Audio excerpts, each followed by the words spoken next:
Hello everyone, welcome back to my YouTube channel, uh, and thank you for being here with me. This is episode 3 of my story. The first episode we're talking about the pregnancy journey. Episode 2 we're talking about delivery, labor's raw reality, and now we're on episode 3 where we are talking of um, baby blues or something deeper. This is a personal reflection on postpartum. From this episode up to the final episode, we'll be talking about the experience, the postpartum experience. So, about the baby blues or something deeper. That was the question I kept asking myself in those first exhausting days after Shemaiah, my boy, burst into our world. Um, Everyone talks about the baby blues, that short period where you feel tearful, tired, and a bit moody after birth. Something that passes in a few days, but for me, it left wounds. It felt different. It felt like something that came over me, a fog, and just refused to leave. Even the simplest things like looking at my baby smile or making myself a cup of tea started to feel heavy. What I thought was just ordinary tiredness from having a newborn and a busy 14-month-old baby quickly became something much more painful. I had stitches that I hate with every step, breasts that felt swollen and burning, headaches that never seemed to stop, random fevers, and a sadness so deep that I started wondering if I could really keep going.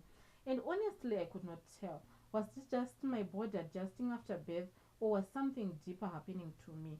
So, those first days, right after my baby boy, very dramatic 38-minute labor with malaria fever shaking my body, that horrible slow drive over potholes, and then his strong cry at exactly 18 past 8 in the morning.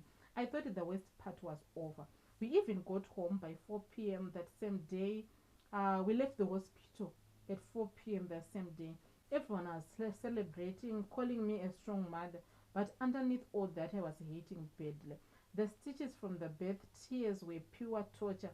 They itched, they pulled, and every time I sat down, stood up, or moved on the couch, I could feel the pain. Even walking to the kitchen for water felt like a struggle. Bathroom trips were the worst. The burning, the stinging, it felt like salt being rubbed into fresh cuts. I would sit there with shaking hands, telling myself just a few more days, just hold on. At night, I would lie stiff on my side, afraid to roll over. My husband saw everything. After the children slept, he would gently rub the cream my mom had given us, trying to ease the pain.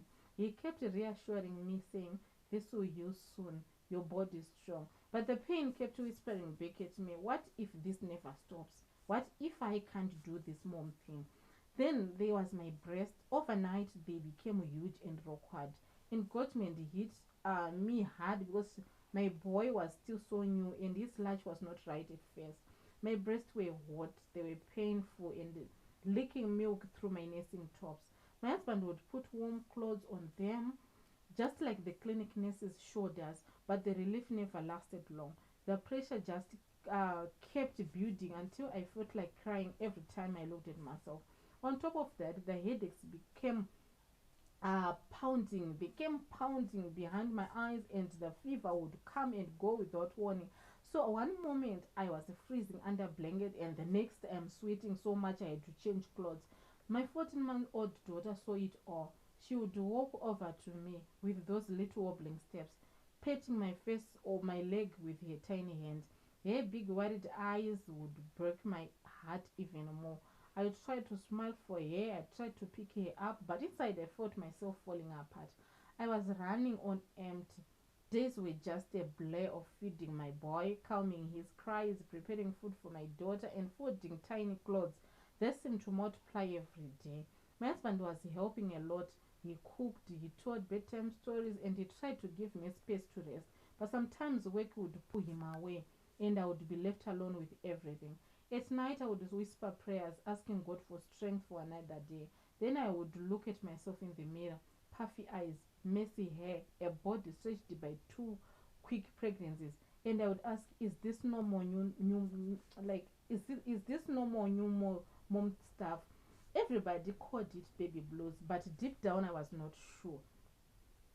So around week 2, breastfeeding became too painful for me to continue. My boy was latching better, yes, but my nipples had cracked open. They were raw, bleeding, and every feed felt like sharp needles going through me. It was worse than labor. It was worse than the pot was. It was just too much. I would sit there crying silently while feeding him, telling myself, keep going, this is best for him. But one night after a feed that left me sobbing, I finally broke. I told my husband I can't do this anymore. I refused to take the baby. I refused to breastfeed.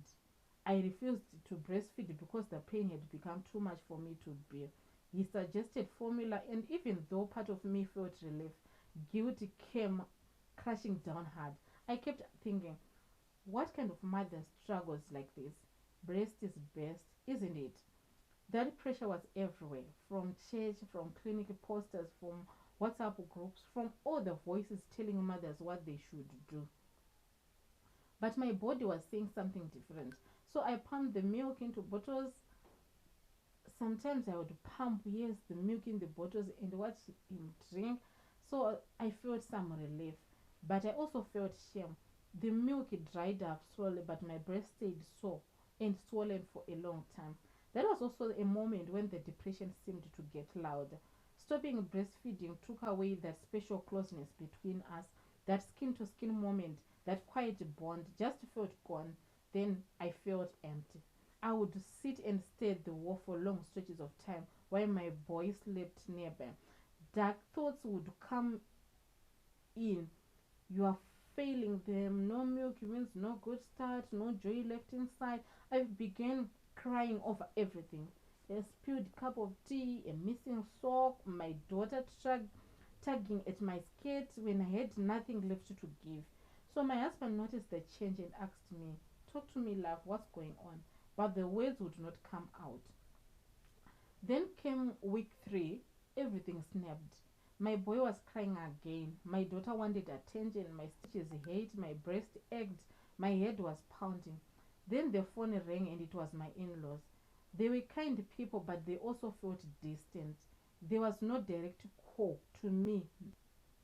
No, how are you holding up? Just a husband to husband conversation.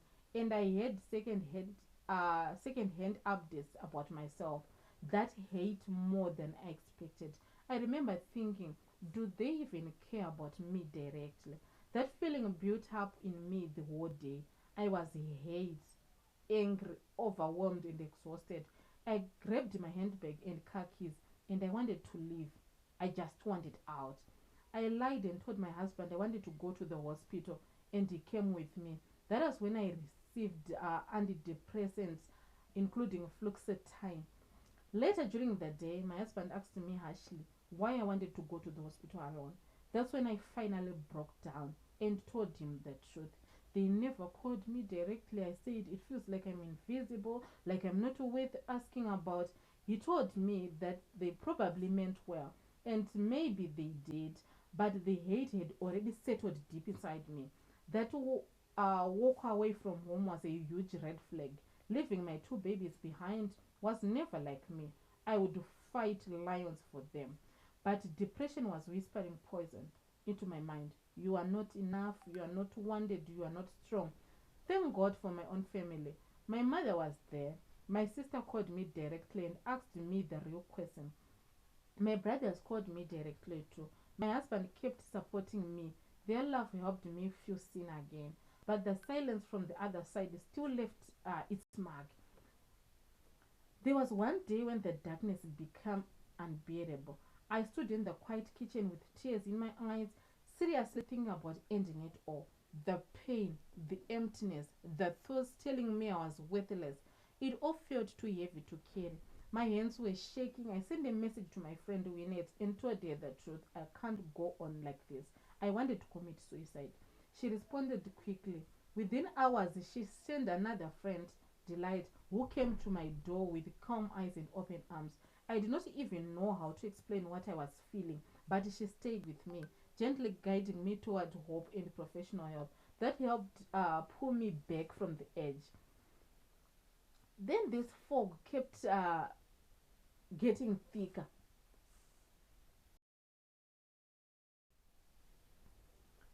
The mornings were hard. I had to force myself to eat sadza, dressing the children, and keep moving while my baby boy cried for his bottle. Afternoon felt like I was just sitting there, staring into space. Evenings came with fake smiles from my husband, while inside I felt like I was screaming. The sadness was constant. I had no energy, no joy, and no interest in things I normally loved. I could not even enjoy YouTube ideas, music, or my little garden outside. Even small things made me irritated. I would get upset over a messy floor or shoes left by the door. Sleep was broken too. With night feeds, worries would race through my mind until morning. I started writing things down at night, trying to understand what was happening to me. And when I searched for baby blues versus postpartum depression, everything I read made me realize my experience was not just ordinary tiredness. Baby blues are usually short and mild. What I was going through was deeper, heavier, and lasting longer. So I kept asking myself, was it the stitches, the malaria, the engorgement, the strip loss, or was it something else entirely?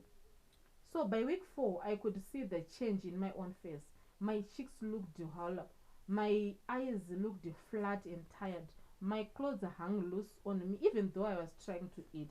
Then the anxiety came into. I started worrying about everything. What if my baby boy got sick like I had?